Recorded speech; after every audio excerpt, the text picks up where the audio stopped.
What was daily life like under the Japanese? Japanese rule brought great hardship, and people lived in fear daily. Many people struggled for survival due to the shortage of food, the spread of diseases, and the relocation to rural areas outside Singapore. Survival, dealing with shortages. The war had disrupted trade, limiting the import of goods into Singapore. Most available resources were channeled to Japan's war efforts rather than to the local people. Essential food items such as rice, salt, and sugar were strictly rationed, obtainable only with ration coupons. The shortage of items caused prices to rise rapidly, leading to drastic inflation. As a result, the black market flourished, forcing people to pay extremely high prices for basic necessities. The Japanese government responded by printing more money, commonly known as banana notes, resulting in a massive drop in the value of the currency. By the end of the Japanese occupation, these banana notes had essentially become worthless. Disease and death. Healthcare and sanitation, already poor, worsened during the Japanese occupation. The local population was weakened by food shortages, and the death rate climbed as a result. Between 1942 and 1945, 130,000 deaths were officially recorded, which was more than double the previous 5-year period.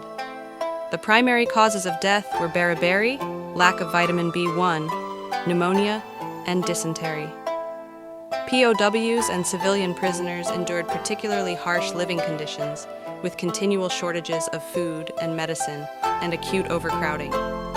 Changi Prison, designed for 600 prisoners, held up to 5,000 at one point, leading to poor hygiene and the spread of diseases. The Japanese used POWs as forced labor to clear war damage, bury the dead, and build Japanese memorial shrines. From May 1942, many POWs were sent to work on the Siam-Burma Railway, also known as the Death Railway, where about 16,000 died under horrific conditions. Relocation. People were encouraged to strive for self-sufficiency by growing their own food, such as vegetables, tapioca, and sweet potatoes. When this failed to ease the food shortage, the Japanese resorted to relocating people from Singapore to increase agricultural output.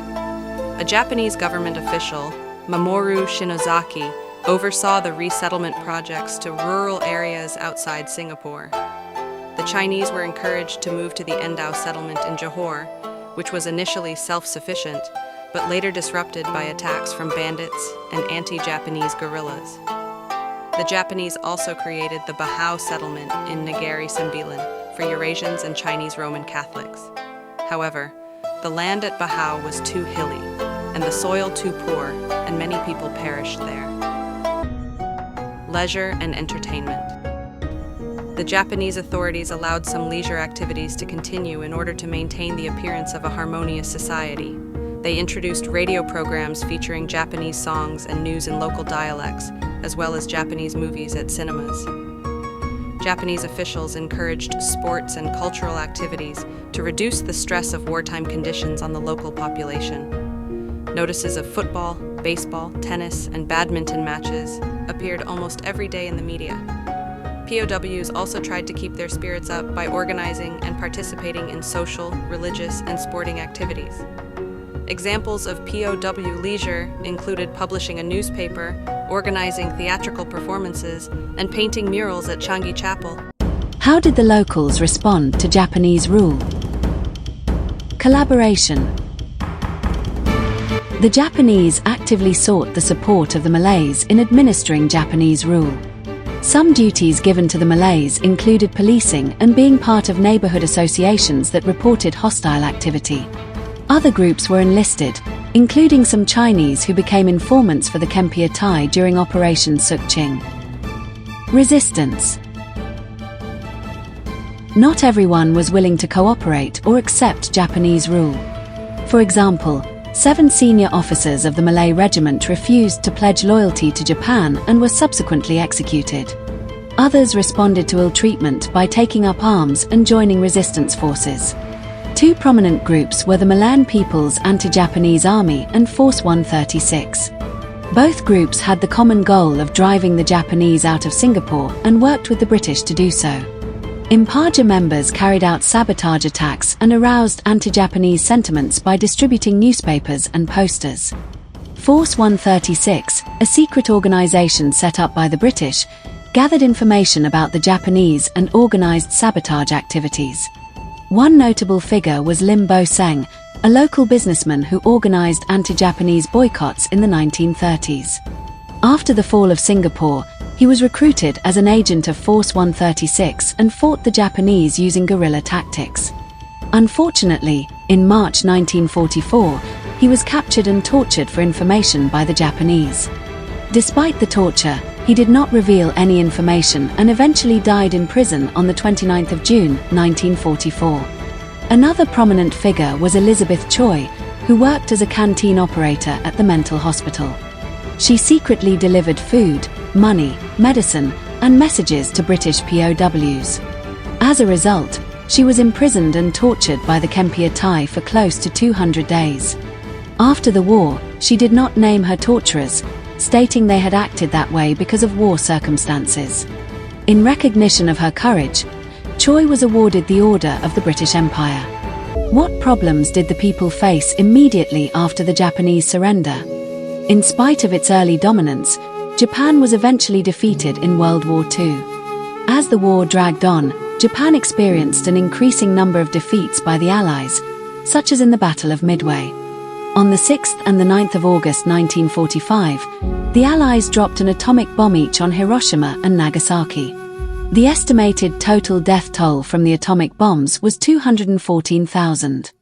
On the 15th of August 1945, Emperor Hirohito announced Japan's surrender to the Allies. On the 2nd of September 1945, the formal surrender of Japan took place on board the USS Missouri in Tokyo Bay. Upon their surrender, the Japanese were stripped of their swords and ranks, and huge crowds jeered loudly at them as they approached City Hall. The returning British, on the other hand, were welcomed with cheers. With the end of the war, the Impaja took revenge on those who had actively collaborated with the Japanese, including Chinese informants and Malay police. The different ways in which the Japanese had treated the various groups were to cause ill feelings for a long time to come.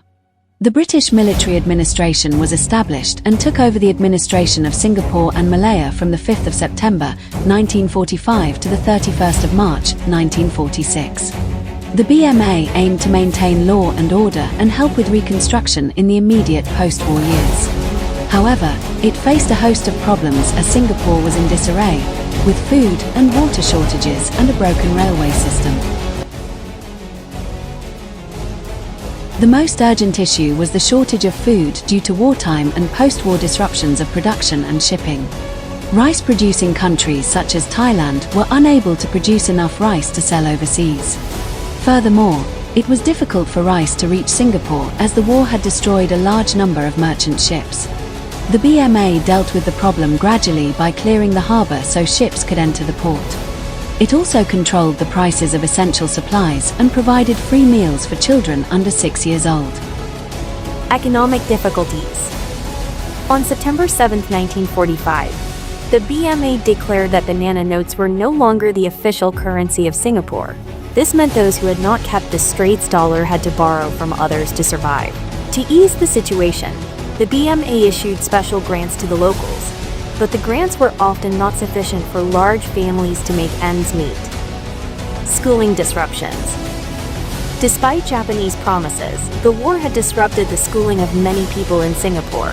The BMA reopened schools quickly in October 1945 for children of schooling age as well as overage children who had received little education. They also provided grants and waived school fees for children from needy families, resulting in 62,000 students enrolled by March 1946.